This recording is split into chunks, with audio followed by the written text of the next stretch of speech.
Today I want to talk about something that's important. But today I'm going to talk about some gaming news and a controversial topic. I'm going to try to keep it as short as I can.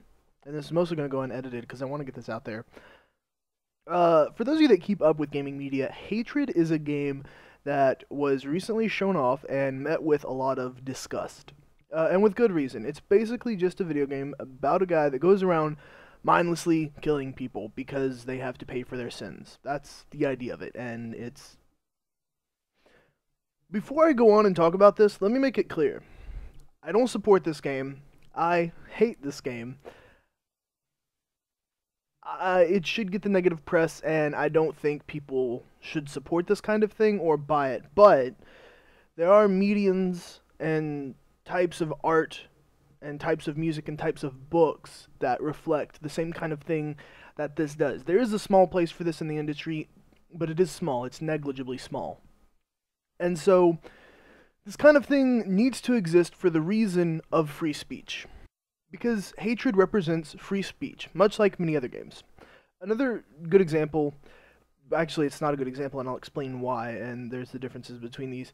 The Last of Us is an extremely violent game. You see some serious, you see a guy get his face beat in numerous times, the gore inside of it with The Last of Us is an extremely violent game. The thing is, The Last of Us uses the violence in a way that is powerful and has meaning, and when you see it, it makes you cringe.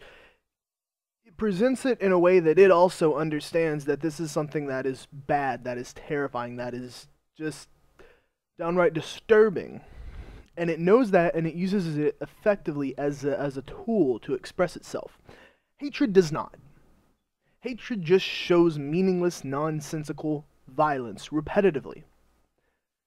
But we can't tell them, no, you can't do that. Because as soon as we start censoring one person, like Hatred, well, then we have to censor The Last of Us. Then we have to censor Gears of War. Then we have to censor Call of Duty. Then we have to censor any other game that might have of blood or dismemberment or anything like that. Then we have to start censoring that. We can't tell someone no just because we don't like the way they express the medium of their art. You don't have to go out there and buy it. But don't tell it no, you can't exist. It has to exist. Because we are allowed to say anything that we want to, things like this must exist and do exist. The minute we start filtering some people, and we start taking away the rights of some people and saying, no, you can't really do that, that's a bit much, then they're going to start filtering more because they think they can get away with a little bit more, and filtering more, and more, and more, to the point that unless you're thinking the same way that they are, then you're wrong. And that's why free speech is important, and it's something that we need to push, especially with this game. Don't go out and buy a copy. I won't. But don't protest it. Don't tell it no. Don't encourage this kind of development because it does look bad on any community that it comes from. Music has this now. Music has music that's about mindless, senseless violence and killing and suicide and murdering and things like that.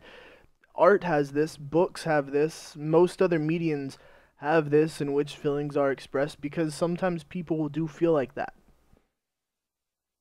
Do you have to support it? No. If you don't feel like that or if you don't enjoy it, you don't have to. But that's kind of also the idea of art. And I do consider video games an art for all intents and purposes. And therefore, we have to treat it as an art, regardless of how badly you think of it.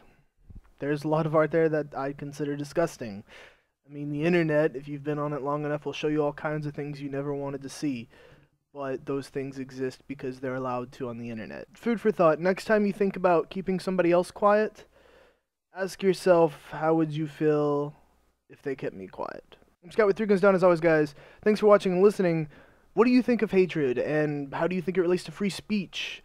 And anything else you can think of on the topic? Leave that down in the comments below for me. And I'll see you guys later.